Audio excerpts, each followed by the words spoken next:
Assalamu alaikum warahmatullahi wabarakatuh. Mwasiza mutya mwasi mtyano deni Ntege. Once again mba nziguse. Twogera ku bintu ebyenjawulo kwe tuli ku Nurdin Ntege, kwe tuli ku Megatron Media ne walala wano obutusanze twogera kuno nakuli ne tukutuusaako ebyenjawulo. Nina omukulu philosopher Samuel Kasozi Nsanyusa Okulaba. Nange bwentyo akabanga kabadde kanene neffe twetooloola tumaliriza era nga tusangiganye ekikulu kya byonna kuweereza. Webala okuweereza ate webala okuba nti n'otunoonyaako n'otuyita n'otuwa omukisa guno okuba nti n'otwogerako eri abantu ate mu mbeera eno tugenda mu kalulu bingi nnyo ebibeerawo expectations nnyingi n'ebirala byonna so ke kaseera akatuufu tube nga tuweerako n'abantu baffe ate nga tunyumyamukko. Omukulu w'amaanyi Ssebo nsanyusa okukulaba mu bbanga eddene. Oli bulungi? Ndi bulungi ssebo. Sooka obuuze ku bantu baffe. Batulaba ku Nurdin Ntege, Megatron Media, Uganda Eyenkya, Samuel Kasozi philosopher, the investigator, bikutu bingi gy'abamawulire gye tubeerako. Ensonga ze tubaako tukkiriza nti zezo zijja okugattako ku ggwanga Uganda, mindset change n'enkulaakulana y'abantu abamu bye muyita ebyobufuzi but I prefer okuyita ebyobukulembeze. Nurdin Ntege aba mukama wange, yes, so ndi ku channel I've been hosted by my boss, so ndi musanyufu nnyo okubeera wano ssebo n'okumpa omukisa guno. Okay. Nsanyusa okuba nange kati nga tumaze okutambula bulungi tugenda kwogera ku bintu nga bisatu. Ekisooka omwana omuwala Shamimu Malende oluvannyuma lw'okutonnya mu ggwanga Uganda bingi bikyuseemu. Kaadi etandise okuddayo gye yava,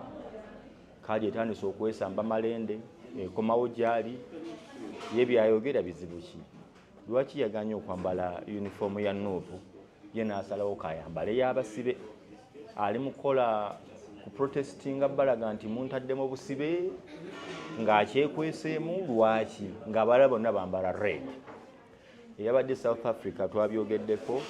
wakati wa Bobi Wine ne mukyala Hajati Namyalo ababadde South Africa tuze tubyogerako ebyenjawulo. Ate Jeno avuddeyo n'ataakaka. Jeno Major Jeno Eli Kayanja retired nga mu kitundu kye ekya Rakai omwana ow'obuwala ye Asha Kayanja yakubiddwa akalulu mu kamyufu ka NRM. Yeetisse Kinyamatama naye nga amaze okwetika Kinyamatama bingi ebyayogeddwa nga mu byo agamba nti obubbi mu kalulu k'NRM buyitiridde ekimala kimala. Yatuuse n'okulaga ku nkovu okugamba nti bannange nze gwe muzanyirako ndi mujaasi wamwagala kunzita mujje nga mukimanyi obuzibu bwavudde luddawa. Ssekikubo paka kati akyakaaba naye gensomyeko omukulu Tango Doyinga chairman wa Electoral Commission NRM agamba gwe babbye jangu we mulugunyi toweeyibaala tugenda kukuba akalulu bw'ogenda obwanna mu migina bingi n'ebisinga waawe. Kantandikirewo Shamimu Malende ndyoke ngende wa omukulu Kayanja. Nsooka okunyolera naye incident gye yagwako kwe twali tuli mu Coffee Bill Amendment ya 2025 mu Parliament. Obukosefu bwe yafuna ye yabufuna ate waliwo ataalaba nga bubaawo yabufuna atya? Ndoza litandikira ku Honorable Francis Zakebi Mutebi n'omubaka wa Zitapa bwe yali basika naye omuguwa baali balwanira katebe ekiswaza ennyo mu ggwanga nti in the August House naye nga akatebe kasobola okulwanya abantu ba honorable members of parliament in quotes honorable. Sikafu eyo bwe yava okukomekereza nga ababaka abamu basuspendingiddwa abalala bafulumiziddwa bubi nnyo bwe mwali ne Shamimu Malende gwe twalaba bo be bayita SFC kwazi ya Honorable Ibrahim Ssemujjumwana n'abo abava ne baraising a concern nga bwe bayirizaako nti mulimu abantu abali mu parliament abali invadinze parliament abalina n'emmundu abatali ba bulijjo. Yali araisinga issue yeri speaker wa parliament the right honorable Alitani Tamo. Zaaka agenda okudda akatebe nange zibisinga tulijjukira naye ekyaviirako Shami Malende agamba nti bamuyisa bubi, bamukwata bubi. Omuntu eyalaba era olaba nga the handling, she was maybe woman handled, but she was manhandled badly. Komekereza ng'agenze mwagakale. Simanyi oba banyiga bitundu ki, I don't know, because sinafuna medical report eraga nti ebadde bimala ebyala. However, Uganda bwe tuzze tutuuka mu biseera eby'obululu tufunye nnyo series ez'ebintu bwe bityo ebitabeera birungi, declaring images eziteeka democracy wa Uganda ku nninga ne ku bunkenke. Yes, amazeeyo emyezi egisoba mwena. However, of recent social media has been a wash of abantu abasinga okusinga ddala bannakampani abakozesa emikutu gya social media nabaga nti yatwala Basseginya Muhammad yali akyali ku muliri nga tannawona naye ng'alaga akomawo Kawempe North omugenzi kati amuwuliza emirembe era yagamba tayagala byamuwummuza Sseginya towummula. naye tulina the tendency nowadays era kyova ndowooza bannansi bagenda essaawa enbabuuka neoba oli mulwadde ennaku zino bakukubamu ebitu nti waliwo kati ababyogera nabaga nti naye Shami Malende okubeera nga akomawo mu sitayiri eno obulamu bwe bwe bwandikulembedde okusinga ekifo kyanoonya ekyawuma n'emuppi Kampala. Naye kangende mu performance bwe mba mmaze okubeera nga munakuwalirako era ku performance ya Shami Malende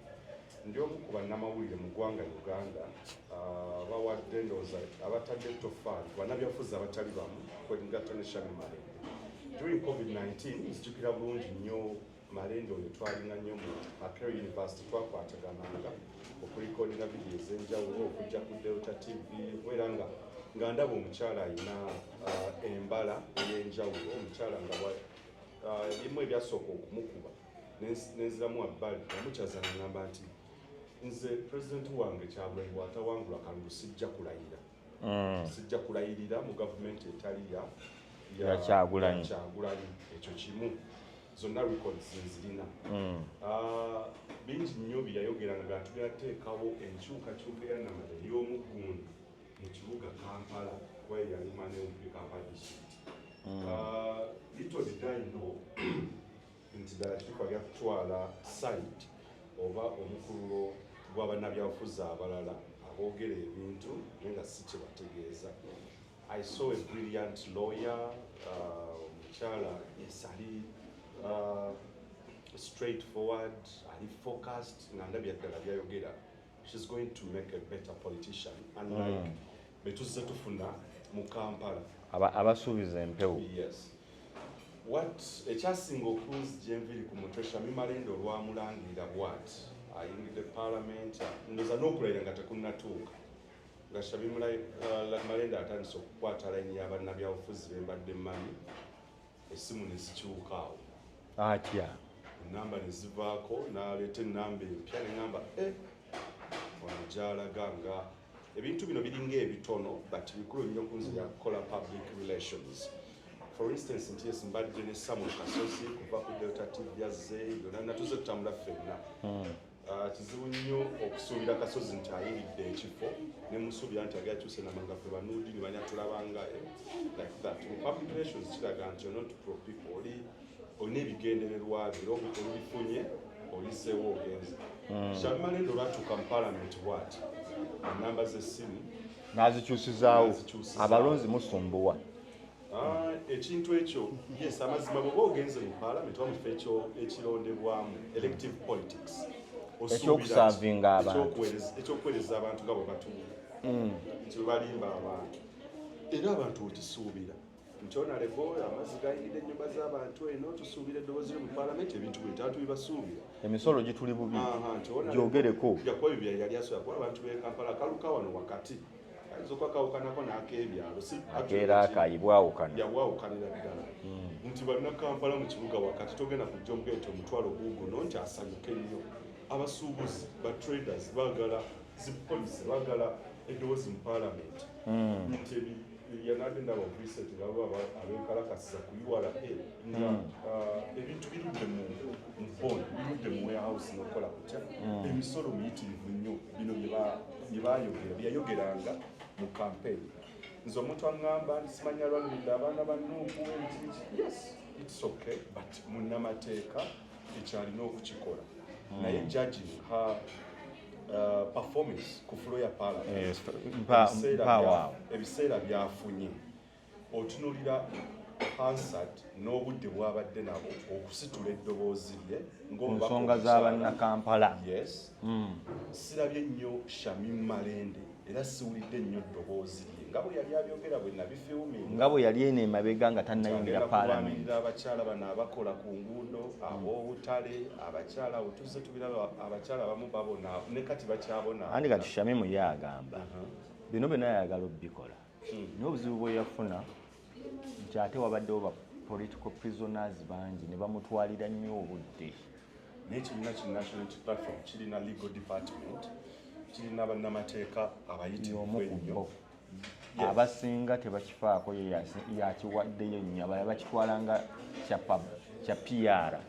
yakikolera ddala kuva ku mutima according to her ekyamalonzi ogenda mu paalamenti omuntu tajja kumunenya obutafulumya ba political prisoner era omulonzi w'e Kampala yiza obutamunenya nnyo yamulonda olw'ensonga. Salamu alaikum Hajati Nakalembe omusomi w'edduwa bw'oba wenyiyo embeera embi yankusomere ku dduwa abali ebweru mirimu gigaanyi papula zeesibye kino kyekyoto kwesabira omukisa kobe ng'odiriddawa wali wenkusabira n'ofuna emikisa ky'oba olabanga abirira ebinyonyi ebitalina kyakulya naawe atalina mulimu jangu kusomere ku dduwa ofuna omukisa eno ennyanja kwesula buli kimu ekisira ne kiba kikujjudde nekikasuka mu nnyanja nekikunta nekigenda nze Hajati Nakalembe kambawo ennamba yange yeeno 075237529 temuddeeyo nemwebakira ebizibu mukobe ku nnamba yange eno. Era omulonzi w'e Kampala yiza obutamunenya nnyo yamulonda olw'ensonga ddoboozi lye ze yajja ayogera era y'abantu yabasikiriza n'abasendasenda persuasion ne babeera persuaded ne babeera convinced nti ddala kituufu mu bakyala bonna abaali beesimbyewo mu nsonga ze yali ayogerako temwali kujja ba political prisoners mu gundi mu makomera yes mu makomera ensonga zaali za ddoboozi kutuukayo naye akabonero akasookera ddala bw'osala communication okuva ku bantu bano tebanudi ntego badde mukama wange ne bimpeebwa ekifo essimu n'ekibuka nga ne bwonkubira agende w'omuyambi gende w'ogundi totukikako you're not a servant leader, you're not approachable. Ebintu bino byonna by the way these attributes ez'omukulembeze omutuufu. For instance zenga munamo nja kwogera nti nabajjeno benkubira jeno mugisha muntu ne wasanga Mr. Call agiza ne bwe basimuwagire ekintu ekyo kitono nnyo kinzizoga osinzirako n'omwesiga. Yes, President Museveni nasakaluka 2006 bwe yavaayo simanyi nga arecordinze eddoboozi lye nga ligenda ku masimu aga MTN nga bawe 2016 munange voting pattern webeera abantu ne basanyuka olusanyuka munange yinza okwayo ng'omuntu abadde nekikyusa endowooza z'omuntu akaluka trick yabagambanga bulungi nze omuzeeyo ow'ekikoofiira essanyu lyokka eryali ku bantu omuwendo gw'abantu abalonda abeegattako abaali bakyuse strategically abaana baleeta programu eyo media team wa PPU eya President Museveni ekyo kyali kyanjawulo naye akati we have the opposition today Shamim Malende okomyewo n'engeri gy'ohandolize ensonga eno naku zino abantu babuusabuusa nnyo abantu abagenda mu malwaliro abo ekyo kyoyogera yes yakyogeddeko n'agamba abantu babuusabuusa Ssegirinya paka mu kabuli abagamba mulwadde nti alimba ate ng'agamba bakyogera bava na ku kitebe Ssegirinya kasozi nkulaba nga alina ebigambo byogera obyogera mu mutima munda era ddala bibadde bingi nkulaba biki ebikusiibwa nti ekintu kino kitwaga ffe nga bannamawulire nti ekika ky'abannabyabufuzi be tulina olwaleero who don't walk the talk. Nsanyukira nnyo omuntu agamba nze sirina busungu erina ku the late now no omukulu Katolo Gwanga yava natugamba nti nze njagala kukola ki kulyako ate nga era teyali anokukola yakola olonda era nawe olonda omanyi wali mukulu agenda akola ki ali ne tukoye ebyobufuzi ebyokuwuddisa abantu ngenda kukola kino oversight nkole kino ng'abyogera kugamba kati kankubuuzeyo kimu nga ngendewo omukulu aye tekikulema okuddamu ogambye Shamimu yagamba nti bwe bamulonda tajja kulayira nga ki nga kyakulanyi nti tajja kulayirira mu gavumenti etali ya pulezidenti we Robert Kyagulanyi Ssentamu naye n'alayira ekyo kimu akakabonero kagenze. You're not consistent, you're not true to your words, you don't walk the talk. Ate n'atasaawo n'ambeera bwe nalaba Shamim Malende ng'agenze Katuuti akuwebera n'engamba tufudde Mukama Katonda awo obwesige anti ye agamba nti banne bonna baavaayo ne bagenda ne balayira luli yakyogera nti banange banaalayira nja yali yekka namu interview ya Mackay University yali yekka ng'akyogera banne tebaaliwo nekuddeyo tangangamba nti nze tekijja kusooka temutaka kuninga nemugamba nti Shamimu Malende oli serious nga President Museveni akabini case kivuga nti akabbi ekibiina kye kyamugamba alayire nti layira nava ku bigambo bye anti bamulagira etegeeza yava ku bigambo bye olw'ensonga nti mwami Nurdin Lwero ngamba nti mwami wamala tugenda kukola programu eno tujja kwogera ku kino ne kino nenva ku byange ku byewampitidde nenzira ku birala nnyo kiraga sikuwa respect waliwo kye bayita omukulu order from above bwe bayazze nti it is okikola ki layira era n'otalaba wa complaininga kuba ng'ekyokulabirako kyoyogeddeko nti abantu baatuwa ebisuubizo bingi mu 2020 nze munnonde ebisigadde mu bikole ki mu bindekere ne bigaana tuli mu myaka emeka oyogedde ku kya order nze ndaba nnyo bannamagye bangi kanzire waddala mu kuzika kwa Honorable Muhammad Segiri amagye gaali gazze mu information gye nnina baali bazze okumakinga sure nti might egenda ku kisaawe ewa Honorable Mathias Mpuuga ne banne n'abafu yali ategese awali pale structure ya parliament naye information gye nnina abakulu bantegeeza nga nti twalabanga amazima ku ground there wasn't anything warranting us to do that nga tewali kitulaba nti twali tulina okukola ekyo ku mukolo ogwo bwe gutyo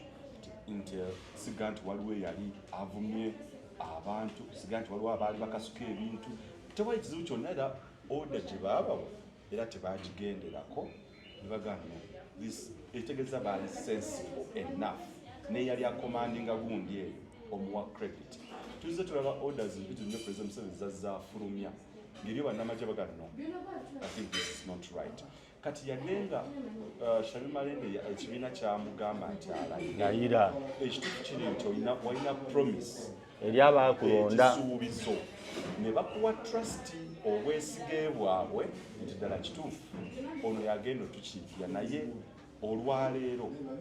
neewunya n'okwewunya ekikomyawo Shamim Malende asooka afe ku bulamu sikiraba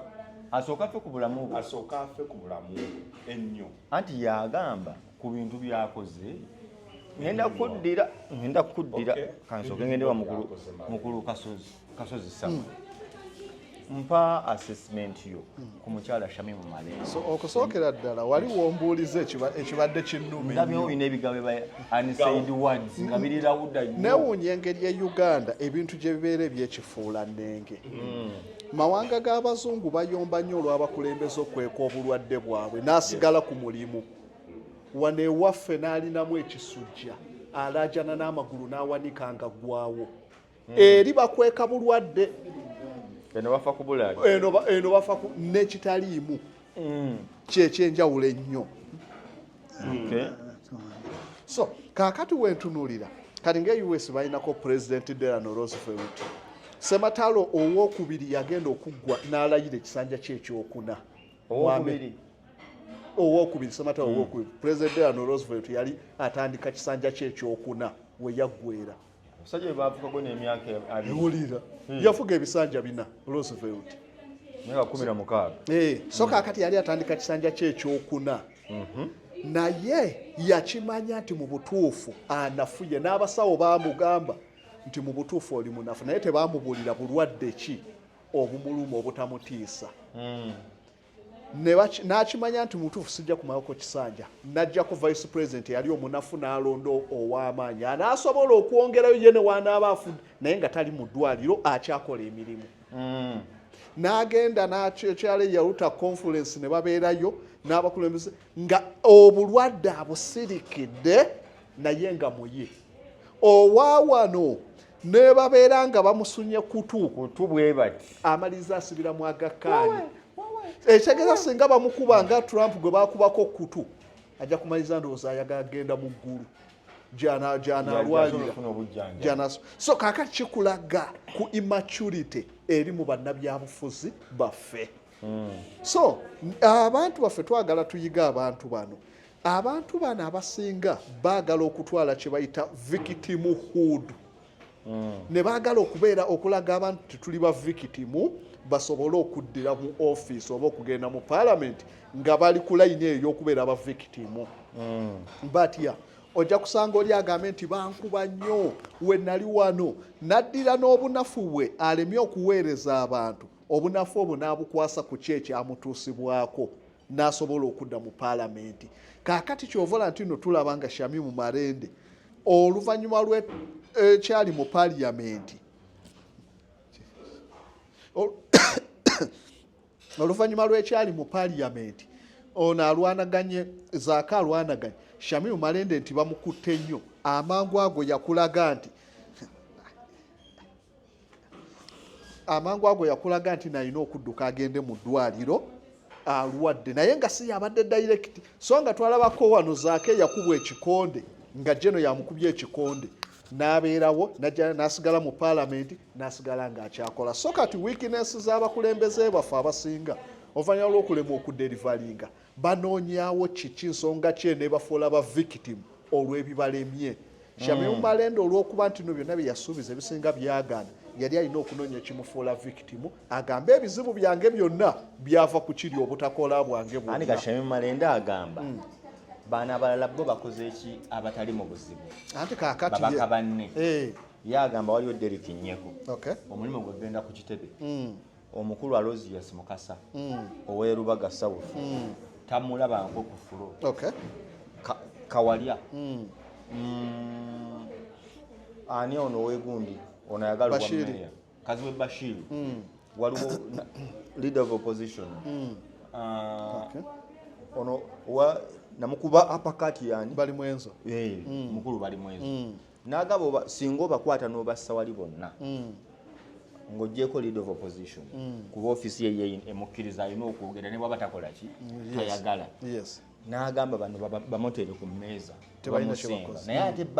bo tebaliko lukongoolo abagaba kaadi balaga bo bali safe okuggyako ye wagamba kaakati ekyo nakyo kirinako ensonga lwaki bonna nga woobasomye naye tutunuulire expectations zaaliwa bangi basuubira ono kuba looya bali mwenzo tojja kumunenya nnyo ayinamu lukomedi lwe ono gundi ono oweerubaga Alozias oyo yali mu fako tojja kumunenya nnyo yali mu fako bwajja n'atakola no njaga okulaga expectations ziba ziti ensonga eri bweti omulonzi talina expectations ziri wansi na waggulu babeera nazo okusinziira ku anti kiri bwe kiti nti singa bonna baali bakiikirira wano constituency nga bava mu constituency emu naye bwe nkugamba nti olina Derek Nyeko wajja Makindye East olina Alan Sewanyana Makindye West olina Alozias Lubaga South olina Abubeka Kawalya Lubaga North olina leader of opposition Nakawa West olina Balimwezo Nakawa East okitegedde nomanya kale Central bagitwala then noba ne womanichi MOP Shamimu Malende byonna fe we assume abalonzi nti Ssenyuju Nganda byasobola okukola eri nowaffe ajja bitutuusiza tetubeeramu exceptions zino ntino olw'okuba kuba tulinamu ne kali ke baatugamba gwe woolaba ambulera kola ki tiikinga tumaze obbaveetinga bonna ompulira bulungi si bwe kiri tumaze obbakuba mu ttooki ne tubakuweereza kale ekisigadde gwe tukolere mulimo woolaba ambulera kola ki tiikinga ne tukeera tetuli bennamasuba wakiso newuma nemupira tetumumanyi naye nga baatugambye woolaba ki ambulera kitegeeza bassekanyo lyabaffe baatulabidde ffe ne tukwata peeni wuma nemupi ambulera ebisaidiwa abakulu baatugambye bakimaze dde kikola ki kati expectations ezokugamba nti olw'okuba oli looya ono comedian ffe biba bituvuddeko gwekitutte nti abantu bonna balinga roboti bafaanagana bwe batulaga si kyekituufu bwe babalaga naye si kyekituufu anti kubanga lwaki sagala kuba nti nkuyingirira kubanga nti mu kamyufu kano oluusi wabaayo n'abazze nga balooya ab'ekitebe ne bagamba tuwadde mulimi kitegeeza bagenza okulala looya nga teyeetagisa katuwa omuki omulimi kati tuwe tukulinda mu paalamenti ne bigaana n'otandika okugamba ate nze siri looya tuba tunenyaani okusookera ddala expectations zenkugambye abantu waliwo omuntu nga Katolubwame yakugamba nsijja kulya onoomugamba kiki watusuubiza kyotokoze era omutaamira lwaki Katolubwame otaamira yagambye nze nsijja kulya sirina bye ŋŋenda kukola ne muwaka omutaamira ki yabasuubiza ki neebeerayo njagala okuwaako ekizampo twakola batugamba omukazi omusoga atyabula amazina oli nalowooza ne mu buli kyekimu lwogendayo n'atagatyabuloga temuli expectations so era batugamba disappointment esinga mu buntu zijja lwaki kusuubira kinene n'ofuna kitono ababaka bangi wano abaasuubirwamu ekinene si kuviira ddala ku mulembe gwa Nuupu gwokka omubaka eyasinga okutiisa wano Mabike bamugabeera hybrid y'abaana abatabage najja n'atakolerako ddala expectations zaali nyingi nnyo Mabike ne tujja na wanoka Bashiri buli omu yasuubira omusajja ku kyabadde apresentinga ku TV tugenda okulaba wanyiga abantu expectations ku Katolubwama tezaaliwo then n'ekirala mu politics eyo kye batuyita a beautiful oba a conspicuous lie ekirimbo ekirabika obulungi waliwo abataaleeta birimbo olinaga mbayirawo omubiri bonna ne bagamba tuwedde kyagenda okukola wali fena tulinde bulinzi agenda tuyirawo omubiri mbayirawo omubiri watakola abantu obasuubira kuzaaki expectations zaalinyizibwa waggulu olw'ekirimbo ekirabika obulungi so kaakati Shamimu Malende be bamu kwaba abantu abaasuubirwa looya tumulabyeko wanaakozeko bwati abadde voko nnyo wano yes abadde kagende wali gugenda kuseka yagenda okutuuka ali ng'abantu bonna bamanyi eriyo Shamimu Malende maama Kampala ekiteeza bwe tuba tuggyemu ebyobufuzi bw'oreetinga omukyala eyavaayo Nabiira Naggayisa Empala ne Shamimu Malende Samu ya somehow Munnakampala abange yakola loosi nga tuli feya kaakati kyenja okukugamba kyekimu kusooka nti bannakampala baabawa essuubi effu ne basuubira ketuleese looya kiwedde oli tabadde looya oyo ne tumukkiriza ketuleese looya kiwedde ensonga zaffe zigenda kubeera wali ne batuuka wano ne mutalabayo yadde ensonga manifesto wagireeta n'otukonvinsinga ne manifesto era mu democracy ne tusayininga kye bayita social contract y'endagaano esayiningwa wakati w'abalonzi n'omukulembeze nga basinziira ku by'obasuubiza kino ne bagamba twalironze gundi naye ono ayogedde ku kino na kino katugende n'ono social contract naye omala ogisayininga n'ogamba nti nze olwatuuse eri saafudde ku kino nazze mu kununula basibe Munnakampala wonna gwe nga philosopher nga student of political science basajja bo ba Socrates aba Greece baani bwe boogera ekigambo political demagogue ba political demagogues baawukana batya ne bano era sooka osiigira omuntu political demagogue yani. A political demagogue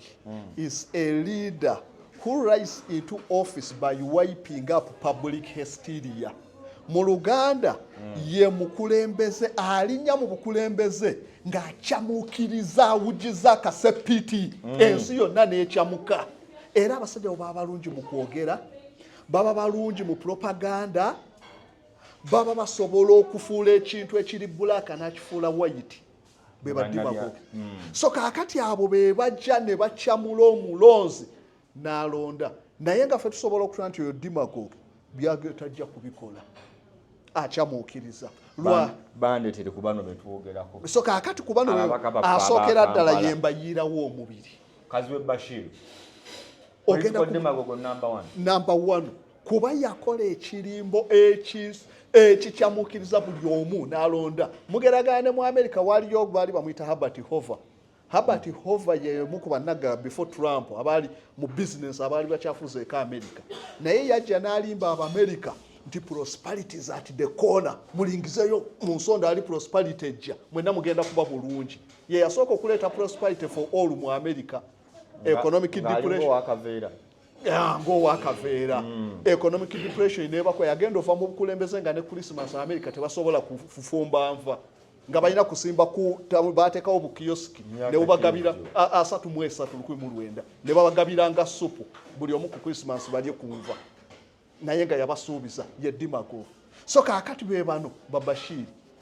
be basozi kaddu mukasa beba mabike bajja ne balimba nga naye nekyalimbye tamanyi bwagenda kikola ye Shamie mu Malende yafa kimu kulinnya mu bukulembeze kamba kyamuukirize mubeera mutya myala gino n'abakyamuukiriza ne mulabira ddala ekiri naye nga tasobola na kubabuulira agenda kikola atya oya bwakinyumya namwe ne mukiwulira tunulira bwayise mayiro 3 okuva mu senta mayiro 3 noludini obuzeemuko demagogue omutuufu ye Hitler yajjanga n'atandika n'eddoboozi ddene neri Kampola n'amala n'akaaba amaziga n'abamuwuliza ne bakaaba amaziga ku kyebwayise bane mu butuufu tunuulira n'amenyeka n'agwa n'okugwa omwana mu wani mazima akulira ga wano Katonda n'eggeye na nnungi okusinga ekiri wano laba emyala mazima abo naye nga abalunzi ne bakuba endu abo banakuwaza nabo ne bakaabirako abasooka ne bakaaba ne baddayo nga bagamba twafiirwa ddakazibwe Basiiri naye amala alinnyeyo wali n'amala n'alinnyayo. So kaakati kyekyo kyegambidde nti Malende we muvunaanira nti yajja n'agamba abakozi ku nguudo bano bonna abali ku street abatalina mugenda kweyagala yakolawo ki ne mu manifesto nga tamanyi na bwagenda kiko kuba ffe batugamba nti a problem identified is a half solved. Mpeko ku philosopher information. Continue. Ebikubye Honorable Shamie Malende ng'ate bibadde bitono nnyo byange. Nja kuwa ekyokulabirako abakyala abeera ku nguudo. Omukyala Zahara Luyirika abadde speaker wa KCCC kati yakyali yavaayo ne Lord Mayor n'obukulembeze obulala. Naye nga a strategic and tactical politician wali oyanguyirawo. Abakyala abeera ku nguudo, these are peasants abagenzi emyezi n'emyezi basasulwa kitono baludde okusasulwa sente zaabwe zibbibwa emivuyo gibadde mingi ng'ate story ne badde emyaka neegiwera by the way nga bajja bakukuluma abakyala abeera ku nguudo ebintu bingi byabadde yanabyo opportunities abantu babadde ne bakaaba omu influence wano emisolo egiyitiridde nga bw'obadde oyogera ebintu by'abantu babikwatidde ate abakyala basinga okusuubula awo mu zaakeedi nti ofulumye ba political prisoners lwaki tojjaako ne ku city hall wano awali ya Lord Mayor kayita ka kangaroo court nojja nga nti bana abakyala bawambidde ebintu muli wanzize nti escort kirungi ekya political prisoners and I can't fault her for that ne bannakampala bamufiirinze batya amaanyi ge n'okubeerawo nti waba ku floor ya parliament kwa byobufuzi byaffe byanjawulo waba ku floor ya parliament nti talabika ku ground alabika ekyo kangubuuzeeyo kati njagala kuva ku Shamie munna basuubizza abantu okubawa ekiri eraaka ewa mukulu retired Major General Eric Kayanja ne muwala we gwe baakubye akalulu omwana ow'obuwala Kinyamatama ekibuzo kiri nti nkolera assessment mu dakiika 2 ku mukulu Derek Nyeko Derek Nyeko okufaanaganako n'abalala Bashami Malende, Kazibwe Bashir, Mbazira, Balwanga Jime, Matovu Zite Yogunichi, Busiro Zit South, Busiro Che, Omukulu Matovu, Bapo Nsubuga, yadde yomu kubyemizanyo muwamu ko credit era ye docket ye yali gunyo owa Busiro esaze ye Busiro mpira gy'amasaza naye omubaka wa parliament ne status quo n'ebyobufuzi ya terrain political terrain gabweri tumusuubira okusukkawo Derek Nyeko n'abo bemmenye era tewali injawulo na Shamim Malende there is no difference okwawukanako wabakanga obaddogako David Sserukenya namu following by the way yani bantu na hosting nga so byembadde nyo nabadde sirimu obadde mutuufu yakola ebbanga emyaka giri eri gyonna ng'ateekateeka ne kati era owulira nti abadde ku ground abadde wano ekintu ekyo omuntu ayinza okugamba mu byobufuzi alina beera mu palamenti but ne kukyala nga bwolaba media bayaye tebabalimba nti n'omuntu kukyala afiiriddwa you can't even okubeerawo ng'ogulivinga n'abantu ekyo nakyo okubeera ne mu bantu okubeera waliwo bakikola abamu bajja kiti president abatumidde sentamu alinamu wamu n'ayitamu tactic ennyingi kasita abazza abasingidde ddala atazi ali ekyakola ajja kimu president yabakoze nakyo kimala kale newabatayogedde naye abeerawo kuba mu broader picture ya public relations omuntu oyo alaga connectinga n'abantu nsobola okuexposinga David Nyeko oyo Nyeko netukuba ennamba ze z'essimu nkikole tulageko tetwaliswaziza nnyo omuntu omusajja ayinza obutakwatira wano ng'agenda mu kabuga tetwalimeze ne tuluma n'okuluma agezeeko omuntu ayinza okugamba nti omusajja muwaayiriza kikyogamba oyagala kuba kibooko essimu zetazikwata ekyo kyo kisuubirira wabo bwezityo si yeyuka n'abalala abasinga nti bajagala nkigese nti nkubireko n'abantu ab'ebitiibwa mu ggwanga nga bazito abantu baffe bakitegeera be basinga okukubira abo ababaka Nyeko nze nina ne kyakyemuwe namusanga ng'ava mu studio ateekako ekikofiira neyeebika n'omutwe nga yali ava ku studio emu nga naye waliwo kyaki bava mukyaza ku byobufuzi sigumu ebiri gwe wamulaba nze mulabye sigumu ebiri bwajja ku Dream TV Impact FM we wali Victoria nga waliyo abasaba abalala abantu abamu ku balonze ennyo mutayagala abantu bakole yeebikogu kofiira ati mu studio ng'ayingira come on bano balonzi abantu bamalako emirembe okay so kakati abo batokyasaana bamalako emirembe basaba akaluluko ekyo tukiyita tutya ye social bwebunnanfuusi bwegambye nti wa breaking social contract era kyobadde oli ku Shamim Malende oli mukumunano nti nno kubanga order yafa waggulu nti genda olayire nga weeyamye bwe weeyamanga naye twaddanga ku Bayibo tuukiriza kyeweeyamye Ananiya ne Safiro beeyama tugenda kutunda ennimiro tuleete tubiweeyo eri bakabona we baatunda ennimiro ne batoolako omwami eyasooka n'afa n'omukyala najja n'alimba ne bamubuza byebino bye watuuze nti byebyo naawe goberera bbaawo n'omukyala n'afa Katonda okulimba ndagaano wakoze endagaano so singa tubadde tukyali ku biseera ebyo Katonda yali badde mufu okuba abeesimbyewo emiggo singa basuubiza kino ndakikola kasi tomenya social contract endagaano gye wasayininga n'abalonzi ne weeyama njagala genda tufuna bubi lwaki abantu abo tubateeka ku nninga n'okunya because they must be accountable we must hold them accountable both abali bonna bali mu government kuba side zombi abagamba nti bopozinga era omuntu aleme kulowooza nti we are against this but tuba tucriticizing NRM we should as well criticize the alternative government in nti obeeramuga nti mugize kuwa alternative leadership ate mwe mulina okwawukana ne bali kakati kino ekyokuba ababaka Yesu Mukasa yakirozaako ebusegaawo mukutala abasajja baali bamusse yes nga olwakomyewo mu kaseera kaki akakampeeni ng'olwadda era baali bamugajambudde abantu bebusega baali bakambwe mukulu nga balowooza bo bakitwala nti agala kukolera mu kaseera ako ebyobufuzi bye Bangambye kati engeri gye babadde bakola enguudo bonna ababaka bagenda bekubye ebifaananyi awo mangu nnyo ebifaananyi babikuba mangu nnyo newaffe gavumenti yagaba ambulance buli mubaka n'atali wa mu constituency eyo gye bawadde naye yagirako federation bonna abo be bamu naye kati ku kino ky'obuuziza nti no bonna abangi ng'ovudde ku Shamim Malende abatakoze eyo purobulemu ne NRM yenyiga paalamenti yaffe bakiyita court tailing mu political science ti court tailing it's where you ride into a public office on the influence of a strong person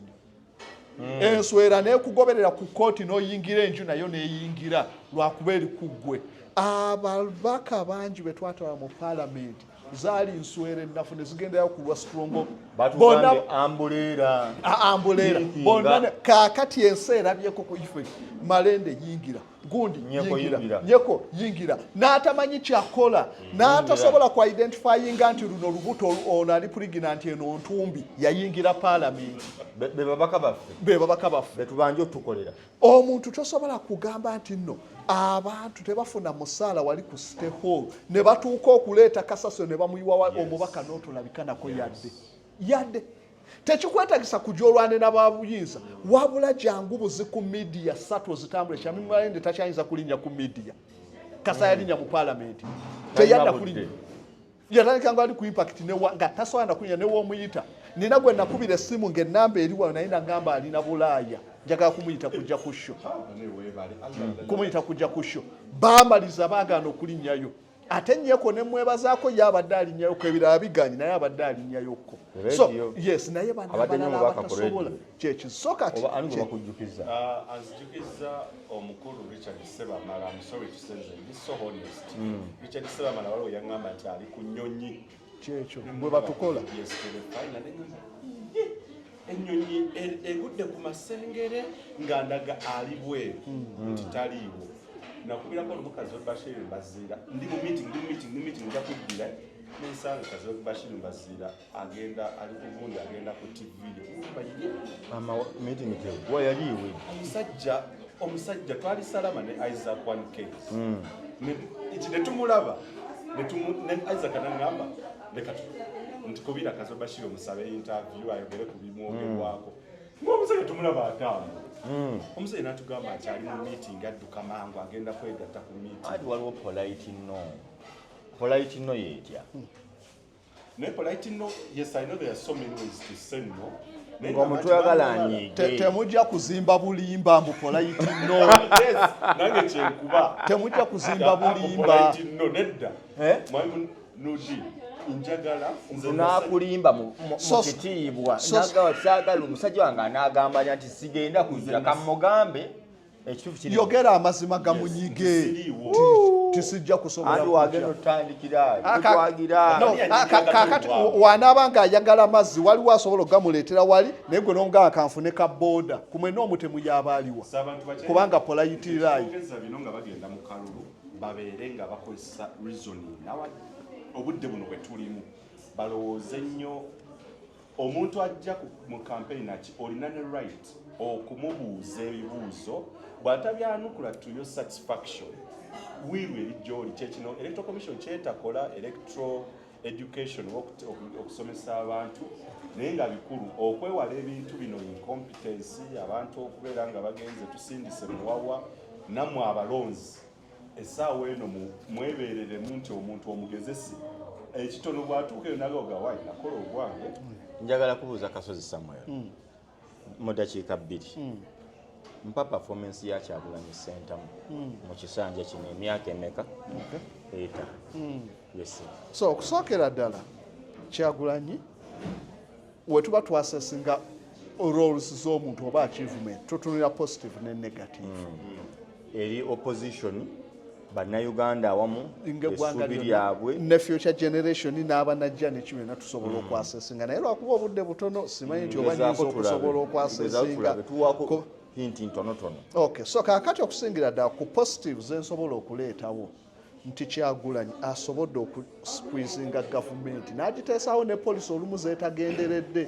wotula polisi mu gete ezisinga zigenderedde kusapulesinga Kyagulanyi nti yasonga ewali obuzibu n'abo balengeza kaakati ate nekiyamba President Museveni okudda ne solution ku buzibu awo ekyo tukimwebalizaamu Kyagulanyi. Then n'ekyokuba nti abaana beenyigidde mu bukulembeze n'atasobola agezaako n'abeerayo lwakuba nti ekyo nakyo kirina longo term effect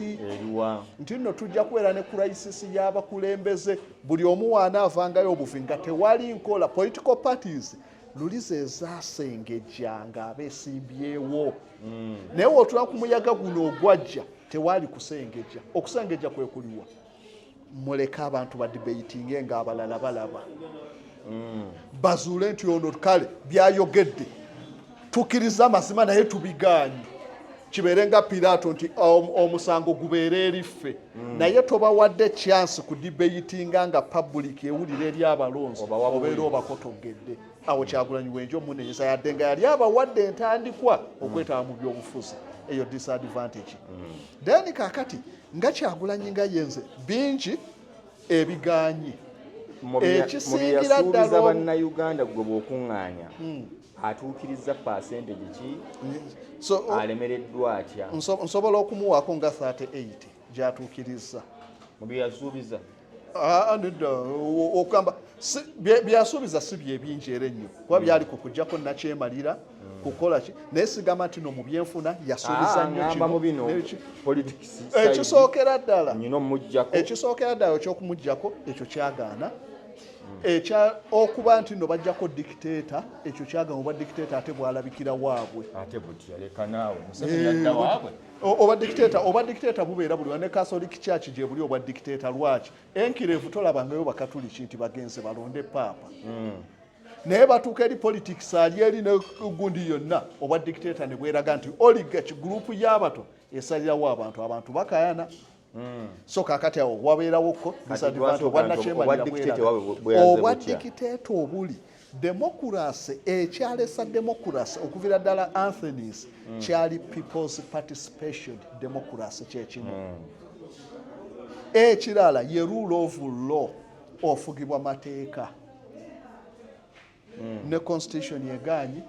ebisalibwawo si bye biri nti no mu mateeka delegates conference balagira ejja kubeera etya tulaba ndala ekitegeeza rule of law egaanya si biri ebibeera mu mateeka nti bye bituufu naye kikulu nga tugayidingibwa amateeka streamlined eringa pipe we tutambulira biganyi mu nuupu amateeka agawe gagamba delegates definitely oba dictator buyina level nti owana na wa P1 wa P2 neki esemberayo ddala ye totalitarianis dictator naye nga buli bukulembeze bwonna bubeeramu ka element k'obwa dictator mbolabyewokko nti lwaki people's participation yegaanyi muleke abantu baparticipating olwo democracy abeere ng'akula ekyo ekiddali then ekiddako nti ng'ogyeko ekyo muleke rule of law enfuga ey'amateeka ekole ate bagiganye bati kikyoyita rule of law kwe kuba nti no buli kyetukola kigayidingibwa ebiwandiiko ebiri written oba ebitali written naye nga mostly constitution yaabwe electoral commission yagaana ogika anti mwalema okuyita mu mitendera bakugambye nti no omukazi omutuufu olubuto eruba luganye osobola okumusala ng'olese kabazi n'okuba olubuto si yenkola bagamba nti constitution mujja kugita delegates conference ejjekkirize constitution empya mujja adopting gwe lwaki atoyisa buyisa oli n'akukuta n'agikasukayo n'egwa mu kasero wagiwulira kwanga bagiyita delegates conference nuupu bagiyita kokko tino okugazetinga constitution bakeera kya nti waliyo constitution endala we bakizuula ne bajja ne bagamba nti bannaye electoral commission ate eno yavuddewa constitution eriyo nga pages tezikwatagana eno empapula zikoma ku 16 ate olusembayo luli ku 26 democracy osuma political parties act n'ebyokuforginga byennyini obeera ovunaanibwa mulina okugoberera constitution eyaweebwayo mu electoral commission mwe mugobera bikyamu kati okay kakati segona munnamateeka batugamba mu mateeka worldwide tino the stronger makes the laws the poor to follow and they make the rest to accept that that's justice.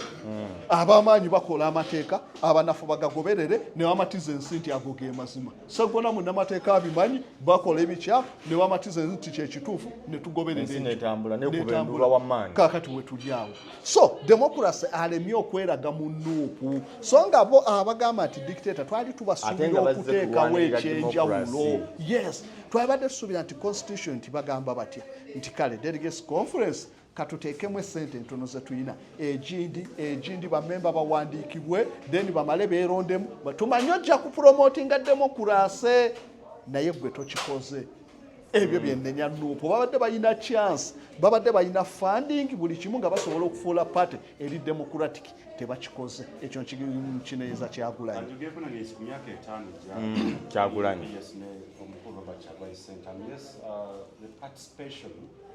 ey'abannansi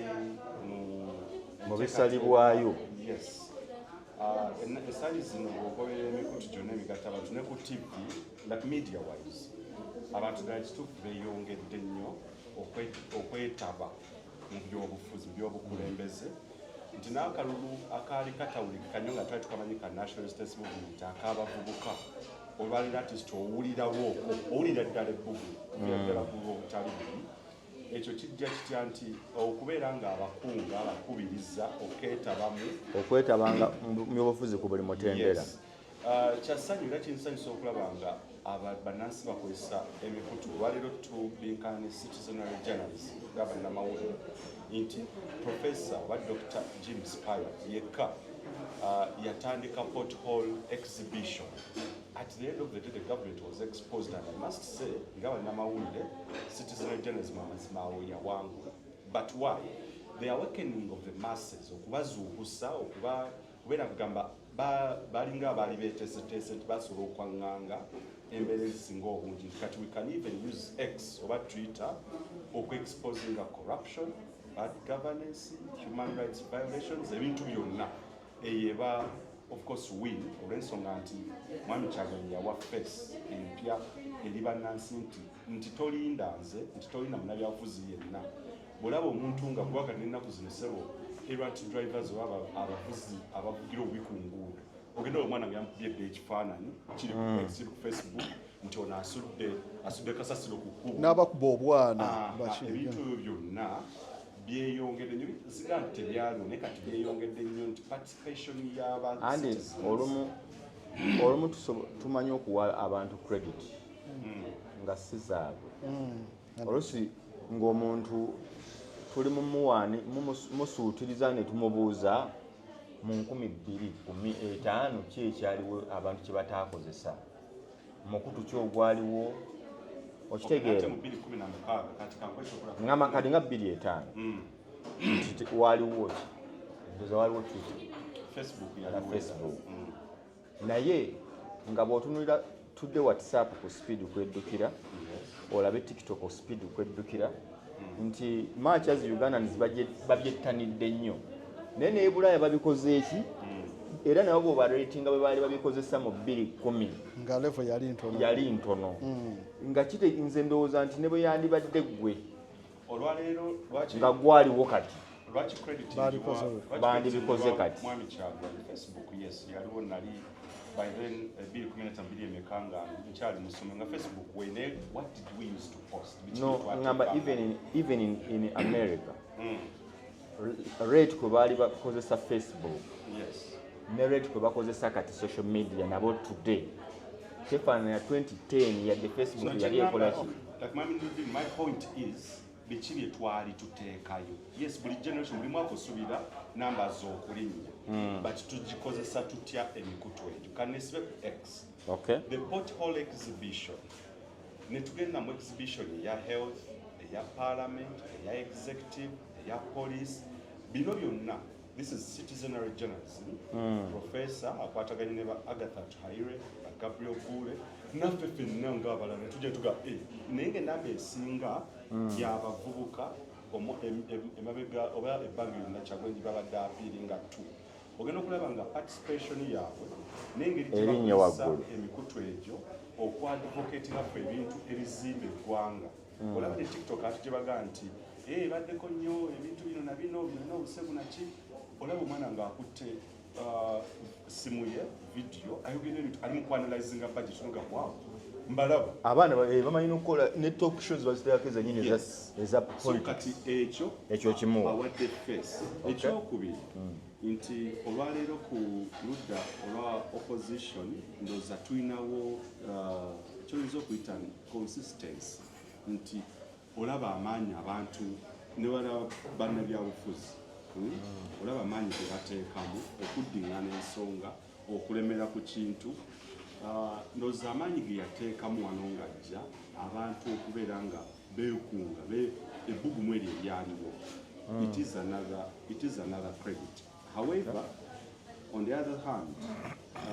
ndowooza okujja kwe ate kwongedde okwawula yawula ne mu opposition. Okujja kwe kwongedde okwawula okujja kwa Bobi Wine. Yes. How? Nti abantu balowooza opposition kyekibiina ekiro ebyobufuzi nti obaye muntu olwo naye nsobola okubeera nange ku opposition side bwemba sikkiriziganya na policy ya gavumenti era eri abagamba nti opposition simanyi mu Uganda tulina opposition mu Uganda opposition yate kizibu nnyo opposition okuggwawo kuba tusanga nti miliyoni esoba mwana zonna zijja kukkaanya zikkiriziganya ne gavumenti so kati opposition yo ejja kubeerawo naye okwawula yawulamu nti olwaleero kiki oyita okwawula yawula luli eri retired Dr. Kano Kizza Besigye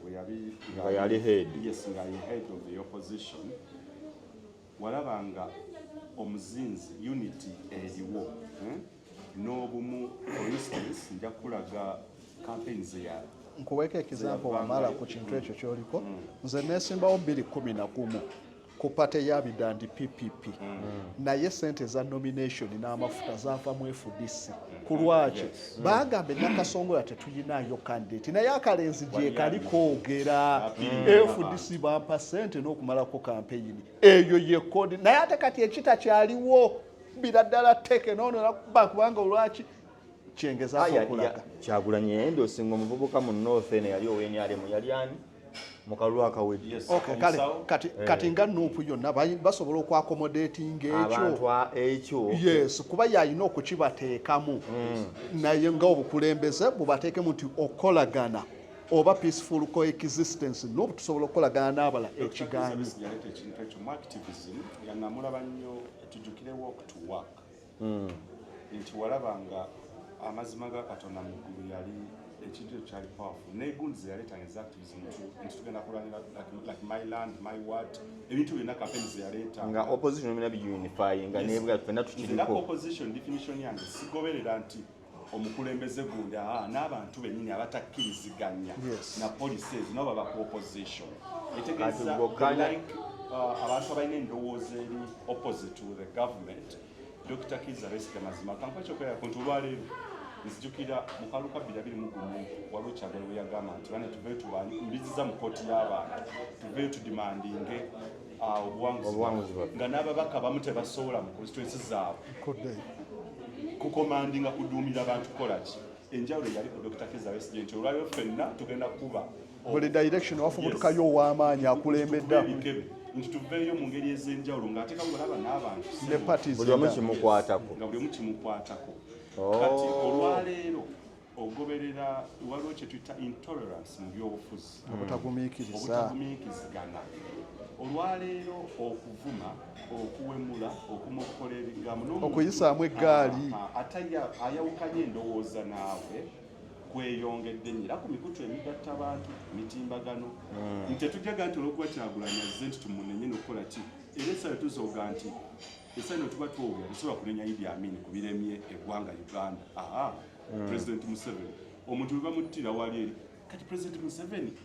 omuntu aba mutufu accountability gwe twakwasa yalina manto abantu kati lwaliro ani ali ku alternative government waiting ye mwami Kyagulanyi center naye tayinza kukyejjako alina okubangibwa yes nti empisa eyo yadde nga zaagezaako ga nti bannange abantu bano sinza abatuma n'okukola kutya naye n'okubakumaakuma balaga nti omuntu atakkaanya naffe tetugwanire kumuvuma kumuwemula kukola kutya ekitattanna ebyobufuzi byaffe olw'ensonga amazima tugogere mukunudi nzo kuba tukanya nange banga sikanya nawe but tekitegeeza ate nkuvuma nkutyobole nkuweebu olw'okuba sikanya naawe mu byobufuzi bwendowooza ekyo nkiraba nakyo kyeyongedde nnyo n'ekyokweyawulamu nti ntudde ne bannabyabufuzi bangi kuba I host shows n'owuliriza nga oli akugamba ofreecon naga nti kino kye twakoze tekyabadde kituufu ekyogamba nti katufulume oba parliament leka mpa ekyokulabirako ekyo nti waliwo ebintu bye bakoze ku mulembe gwa Kyagulanyi n'abantu bambi batakkiririzaamu babaweereza mu parliament kukiikirira kukola mbalirira na kuleeta biteeso na byonna nti ekibagatta nnyo era kyeyongere nnyo ku opposition eno nti ababaka beegatta nnyo nga bagenda okwongeza allowances zaabwe ababaka beegatta nnyo nga bagenda okuyisa ebintu bye basuubira kuba budget ezo ziyita nga nabo balinamu kickbacks nti biyita nnyo ebyo naye ensonga ekiikirira abantu ekwata ku bantu ennyo mbu tugenda kuzira entuula you were sent to parliament kukiikirira genda ebirowoozo byo ate gamba omuntu azira entuula wiiki 2 ejja nadda kiri n'akireka tekivuddeewo naye ate akomye okutuula ku nsonga endala kati ne ku bukulembeze the inconsistencies okyoba okomako inconsistency yes nti mu parliament olwaleero nzijukira the formidable force yali ya honorable Winnie Kiza ba leaders of opposition ababaddewo bawafula ogutu mu nsonga zetubadde tusuubira yadde opposition erabikanga the minority nate minority esofuuka majority mu maloboozi for instance the UPDF Act twasuubira ekintu ekitabangawo ekyenjawulo because kuno kumenya amateeka tukkirize teri muntu ali sensi bayinza gati maminodini so akutubagira nti bakusanze wano olwokuba otaddeko akakofiira ogende mu military gundi no in the same society kakati olwaleero bwe tutunuulira opposition ebintu byekola tutwagala political prisoners bafulume ne mudda ku madaala wiiki emu neyitawo ate ne mukomawo mu ntuula okitegedde kyotakkanyiza nabo. They have a lot of inconsistencies. Ne baga nti bane budget eno tetugenda kukkiriziganya nakyo bintu bingi ebiyitawo buyisi sente z'erubowa olwaleero tuli mu kubinkana na lubowa yakalya ezisoba mu trillioni emu atyak sugar ne bakoma ne balambula ne bakola lipooti ez'okuyigiriza abantu okunywa kaawa ebintu ebyo bwebityo tusuubira kokkanyiza nabo yes okubeera consistent tebagambe nedda kino tukiremeddeko paka lutukigusa tetugenda kudda mu si kukangamu bukanzi ne bakomawo olulala omulabi n'agamba abasajja bafu abalabye baagaye tebajja tuula mu paalamenti era nga gye baliba politics oyo owokunoonya sympathy bintu bingi kututeera akaayi kinyamatama